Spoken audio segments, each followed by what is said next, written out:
All adventures, no matter how great or grand, must eventually come to an end. No matter how many perils endured, treasures acquired, or villains felled, a conclusion must always be reached. After all, what's a journey without a destination? Uncharted 4, A Thief's End, lays to rest the story of Nathan Drake, but is this swan song a fitting final chapter for the legendary treasure hunter? Just gotta trust me on that one. It's not fair. Yeah. Nothing about our lives has been fair. Believe it or not, Uncharted 4 finds a domesticated Nate living a peaceful life with wife Elena. After the countless near-death experiences they encountered in the first 3 games, the Drakes have settled into a quiet, cozy existence. Pleasant as it may be, the distant call of adventure still seems to ring in Nate's ears from time to time. Thankfully for him, that call arrives at his door during a late night of stamping papers. It turns out that Nathan isn't the only Drake in the family, as his long-lost brother Sam returns from a 15-year stint in a Panamanian prison. It's a joyous reunion, as Sam was presumed dead, but there's a catch. Sam was only able to escape thanks to a drug lord's prison break, who's now demanding that Sam find the long-lost treasure of infamous pirate Henry Avery. If he's unable to turn up the riches, Sam's as good as dead, which convinces Nathan to come out of retirement for one last death-defying adventure. I don't trust Charlie or anybody else that you've got on that phone with my life, okay? I need you on this one. While the general structure of A Thief's End story hits many familiar beats, this entry represents the biggest narrative departure in series history. This should perhaps come as no surprise, as incumbent scriptwriter Amy Hennig is absent for this final entry, leaving primary writing duties to Neil Druckmann and Josh Scher. The most easily detectable difference on display is the story's pacing. Whereas previous Uncharted games sometimes felt more interested in rushing players from one shootout to the next, Uncharted 4 slows down things considerably. Barring a brief intro in media res, you don't even shoot a gun until Chapter 5. One early portion of the game simply finds you perusing Nate's attic, reflecting on his collected relics of past journeys. Some may pine for quicker access to the adrenaline-filled gameplay the series is known for, but the more measured introductory period of A Thief's End goes a long way toward lending more weight to the overarching plot. This willingness to take things slowly extends throughout the entire game. In general, Uncharted 4 features a far more cinematic story than any of its predecessors. You know that immersive feeling you get when watching a movie? You know how you usually don't get that feeling when you play a video game? A Thief's End possesses that cinematic quality that most games lack.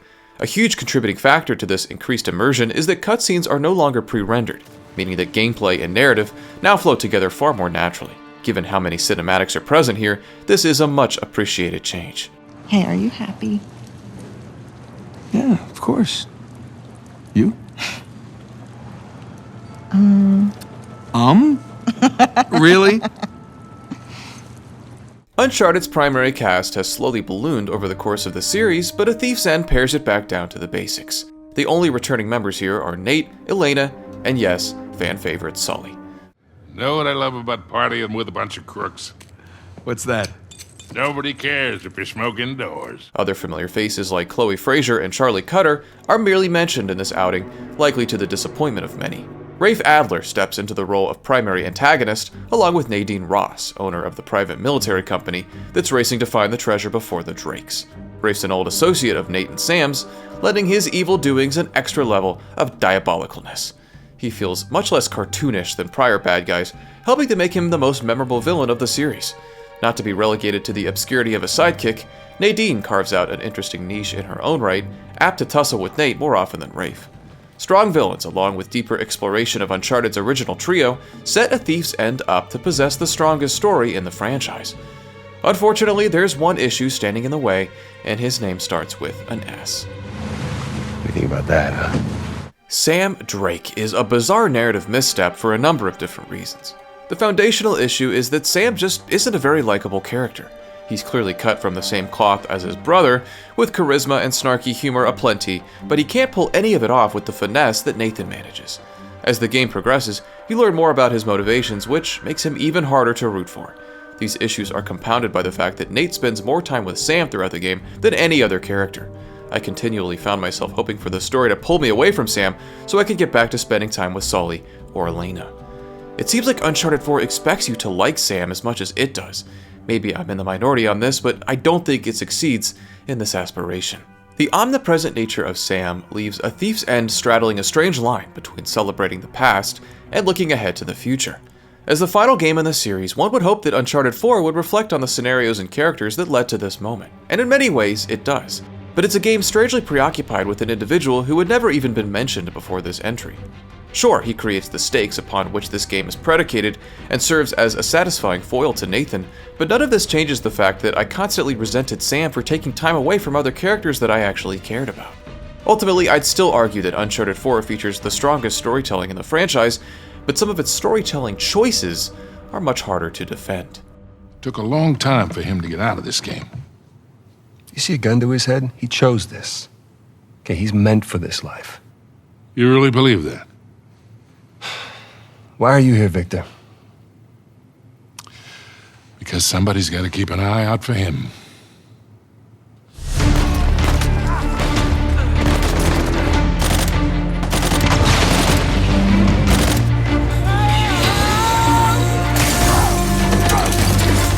The general commonality you'll find in Uncharted 4's various components is that each is rooted in a baseline familiarity, but also reinvented to varying degrees.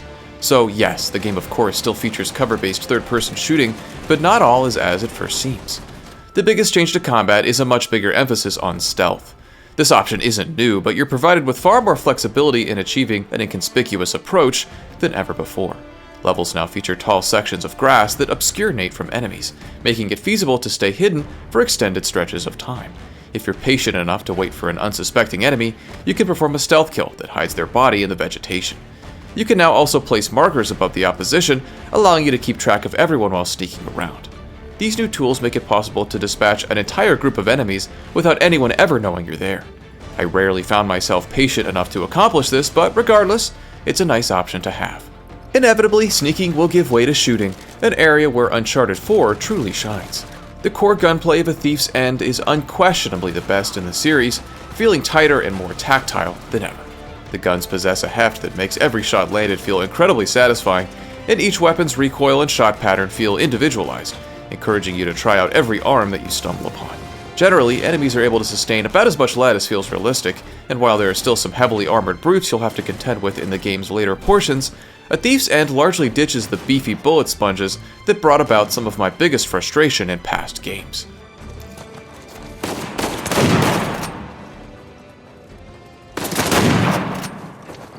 That's it! Let's keep moving!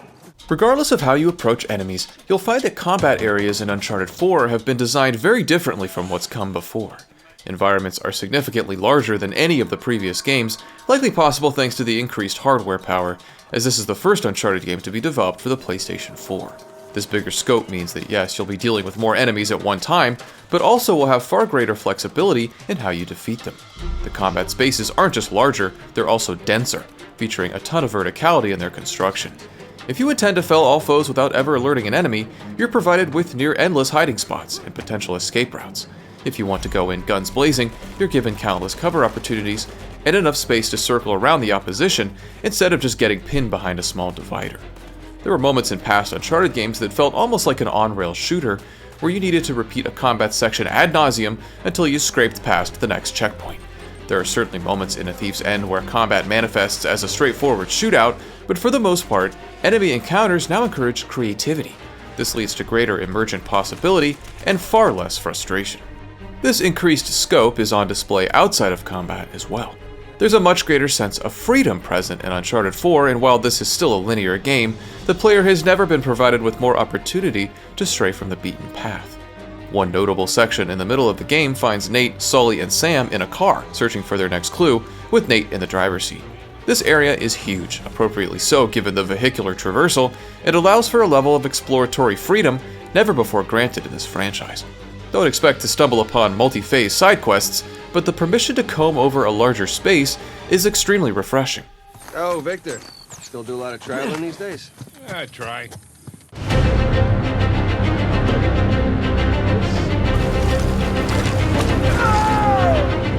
Expect plenty of more traditional traversal in A Thief's End, with this slightly aged Nate still capable of pulling off extreme feats of upper body strength. It's as fun as ever, and despite its straightforward nature, allows for a bit of newfound freedom in how you get from point A to point B. Yet it's not the environments themselves that reinvent traversal in Uncharted 4, but the tools at your disposal. Nate is now equipped with a grapple to help navigate the game's larger scale environments, and its importance becomes more clear the more you play. At many points, progression will require hooking the grapple to a marked hold, at which point the swinging ensues. You can use the analog stick to build momentum, enabling a death-defying leap to reach some hopefully solid ground. The physics of this new mechanic don't make a lick of sense, but if you can suspend your disbelief, it's the most engaging addition to traversal this series has seen. A piton found later in the game completes Nate's climbing repertoire, contributing even further to Uncharted 4's steady cadence. Almost there. At times, A Thief's End really does feel like a dance.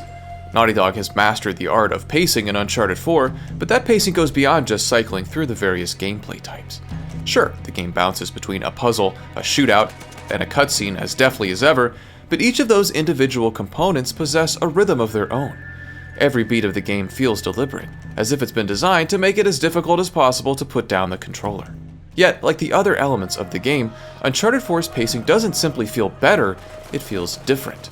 It's felt like each prior Uncharted entry has simply aimed to top the last. For my money, each one has succeeded, but Uncharted 4 feels like it wants to carve out its own identity beyond just being the biggest or best. This is exemplified in the game's action set pieces. While the game absolutely contains the same high-octane thrill rides you'd hope for, including an absolutely stunning 15-minute car chase, it features these moments more sparingly than you might expect. A Thief's End aims not just to increase the spectacle of all its ingredients, but fundamentally retool how those ingredients coexist. I'm so excited, my hands are literally shaking.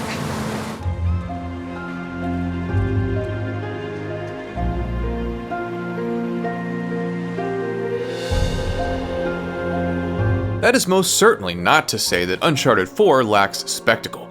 This game is truly a sight to behold, having barely aged in the last 8 years. The power of the PS4 enables a scope that far surpasses anything seen in the original trilogy. It's hard to go more than 5 minutes without witnessing a jaw-dropping vista, but the smallest details are equally as awe-inspiring. Naughty Dog possesses a reputation for obsessive polish, and nowhere is that more clear in the Uncharted franchise than A Thief's End. Henry Jackman steps in to compose this time around, and despite having to fill big shoes, doesn't miss a beat. The score is just as epic as ever, but also explores more intimate, poignant territory. There are many polarizing components of Uncharted 4, but its presentation is irrefutably remarkable. Thanks for saving me. Again. I almost didn't this time. Uncharted 4 is a fascinating video game. In many ways, it feels like the culmination of a years-long story, a celebration of its long-standing characters and mechanics. At the same time, though, it presents as the black sheep of the franchise, betting big on bold storytelling decisions and redesigned gameplay. Some of these choices certainly pay off more than others, but I find it hard to argue that A Thief's End is anything other than the strongest entry in this storied franchise. If Uncharted is truly complete with this entry, then Nathan Drake has gone out on a remarkably high note. The progression of the Uncharted series is pretty remarkable. The discrepancy in quality between Drake's Fortune and A Thief's End is massive, and replaying all of these games back to back has made that more clear to me than ever before. It's a series that steadfastly maintained its core identity, while also constantly adjusting what that identity was capable of. It emerged in the relative infancy of such humanistic video game stories, and has gone on to push this medium's narrative boundaries. If you seek a series of unforgettable, vibrant adventures, seek no further than Uncharted. What? Is that it? You asked for it. Oh, you gotta be kidding me. I practically had it. You can give it another shot. Come on, double or nothing. My car could really use a good cleaning. Really? You gonna start the smack talk There's now? this mode called easy mode. I just switch it.